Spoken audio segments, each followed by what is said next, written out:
Hey guys, how's it going? Rubik's Master here, and today we got three update drops. We got patch notes on just the big update for today. We got a new turret and defense platform, and we got the newest, how should I say this? Well, we got the entire equipment card makeover, but we only got the unit adjustments for the heavy vehicles.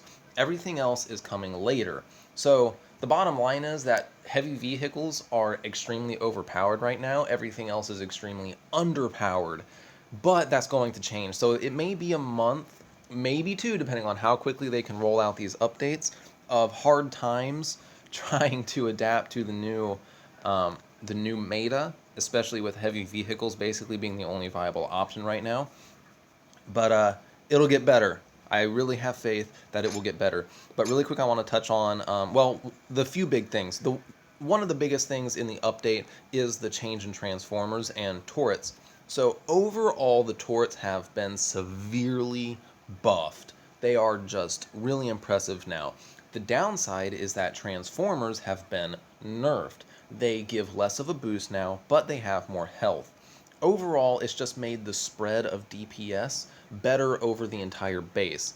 Those of you that have watched a lot of my videos have heard when I said that, like talking about Humvee IFVs versus regular Humvees, and how you may have fewer vehicles, but your vehicles will last longer, therefore you will keep your sustained DPS longer than if you had more Humvees. It's kind of the same principle now for turrets. One turret used to be able to do tons of damage, but now it's kind of spread around. All your turrets are going to be pretty powerful, and your transformers are still a big deal, but they're not a total game changer. Someone picking off your transformers isn't going to be the end of the world for your defense. Still going to be bad, but not the end of the world. That's basically the gist of the patch. You can read the patch notes. It gives you detailed information about what happens with the different turrets. For example, machine gun turrets used to deal 1/3 less damage to vehicles. Now they deal the same amount of damage whether it's against infantry or vehicles. So, cool beans. And the other turrets get similar things, like the howitzer used to deal bonus damage to vehicles, now it doesn't. However, it does deal significantly increased damage. But let's get into one of the other updates, which was the new defense platform, which is available at Command Center level 6. However, so we go up here and click on the heavy platform. It is really expensive though. 300,000 thorium. You're going to be saving for that for quite a while. And 14 or 1.4 million metal. Another thing that this is available at Command Center level 6. And at Command Center level 6, to get 1.4 million metal and 300,000 thorium, you're going to be saving for quite a while. However, once you build it, you can get the new turret, which I don't know if I can show you it without having the thing built. No, I can't. So there's a new turret that you can only place on the heavy defense platform. It's the heavy turret. And basically, it does 5,900 damage per second and fires once every 1.5 seconds. So each shot is going to be dealing almost 9,000 damage. It's going to give us a really big central point. Basically, how we used to kind of just spread our bases out, and you can develop your own kind of strategy. Now it really is going to be every single base you come across is going to be built around a heavy turret, and that heavy turret is going to be the central point that everyone's trying to defeat. That's really all I want to say about that, except for so it does give you 30,000 experience points when you build the heavy defense platform, which means you're going to if you got to Command Center level 6 and immediately just ground out being able to buy the heavy platform, you're basically going to level up twice. It's a big deal to build this turret. If you're kind of on the edge of being pushed into a new level category, it could easily push you over. So you kind of want to be a little careful about that. It is a big boost to your defense, but it can throw you into a whole other league of people trying to attack you. What else do we have? before we get to the tanks, because the tanks are what I really want to discuss. Oh, control points are now live in the world map, so go check those out. Those are it's a pretty easy transition to get into control points, so it's not that big a deal, and there have been several posts about that update coming, so we're all pretty familiar with it. Now let's get on to the main feature, and this is what I'm saying. It's kind of screwed up right now, but after all the updates are done, I'm sure it'll even out. The update I'm most looking forward to is the infantry units and how they rearrange the stats on infantry units, because that has the potential to get really crazy. But as it is, let's just click on the Moz team, for example. You look at the equipment. Let's just click on the Mark 1 armor. So it pulls up, and this armor can be used by the Mortarman, Sniper, and Moz team. And you can see in the right hand side, it says it uses Armor Tech Commons. So you can upgrade, it's the same as before. This equipment could be used by all those units, but you had to get this specific equipment card to update it. Now, you just have to get commons. But you can use that same common on somebody that has different armor. Here we go. Here's a different armor that's only usable by Rifle, Machine Gunners, Force Recon, and AGS team, and uses the same armor tech components. So you kind of have to be a little bit more strategic about what upgrades you're doing. Now let's get to the tanks, because this is where it gets really, really, really interesting. So the tanks overall, well, not tanks, heavy vehicles, all of them, including the M270, have gotten major buffs. Let's just look at the Rhino, for example. They got rid of the speed boost. Speedy tanks aren't really a thing anymore.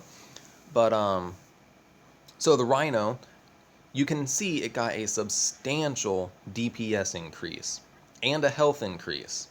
Kind of crazy. It's actually a force to be reckoned with now, especially at lower levels. Kind of what I was saying in my last video about lower levels being a lot stronger than they used to be. Abrams got the same thing.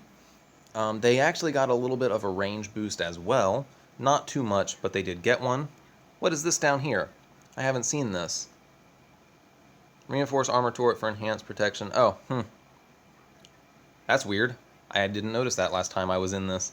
But anyway, you can see the Abrams now with my equipment does over 1,000 DPS and has over 40,000 health. That's pretty cool. But wait, it gets crazier. Let's skip those for now and go to the Merkava. The Merkava, now granted, I have spent all the common equipment cards that it gave me, of which I had bunches.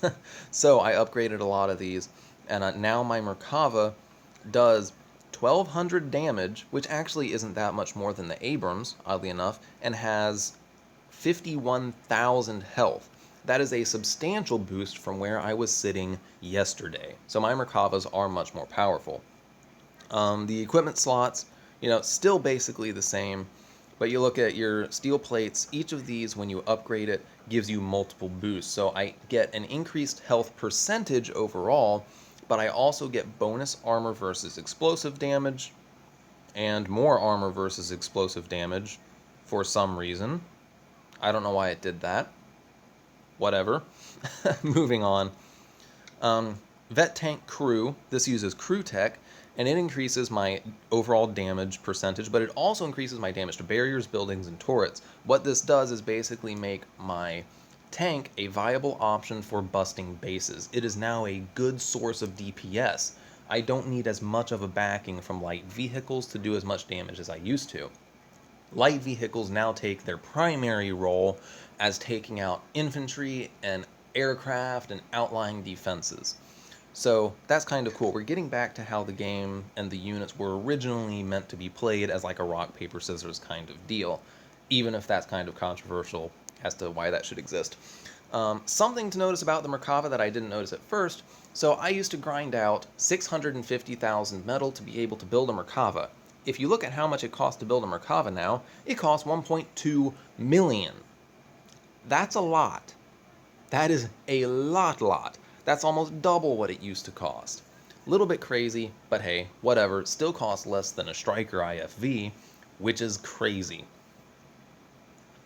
But let's get to the M270s, because the M270s and GMLRSs got a fairly substantial boost as well. Again, they lost their speed boost, However, their overall damage was drastically increased. It also makes it easier, so you click on your crew tech again, it makes it easier to increase your overall damage. So I just upgrade these and it increases everything. It increases my damage twice. I get 2 boosts to my damage and my splash radius. I can't look at the GMLRS because I don't have it on. Well, wait, hold on, let's see here.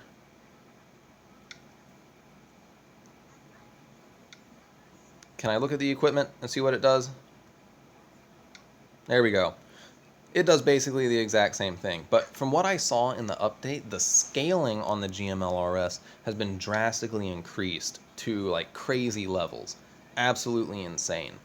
So from what I see with the tank updates, pretty freaking cool. Actually, let's look at the TOS real quick. I don't have all the equipment for it. I really want it because I feel like with the new update system, the TOS could be pretty awesome. Here's where it gets a little bit hairy though. For using your commons, your equipment is only shared as much as it used to be, so you get more bang for your buck if you upgrade an equipment that is shared across multiple units, whereas if you want to use something like the TOS or the Zeus that have mainly unique equipment slots, you're going to be sacrificing that cross spread. You're only going to be upgrading this one unit versus your other ones. So that's kind of something to look out for. But like I said, I'm really looking forward to what they do with light vehicles and especially infantry to get everything back on track. These are major updates though, so I imagine it's going to be a little bit of time in between each one, especially if they want to deliver a polished product. But let me know what you guys think about this. I have seen a little bit of dissent in the chat sections because, like I said, tanks are way overpowered now and light vehicles have lost their luster. But time will only tell how this will turn out. I think it's headed in a really good direction. But let me know what you guys think about it, and until next time, y'all have an awesome day.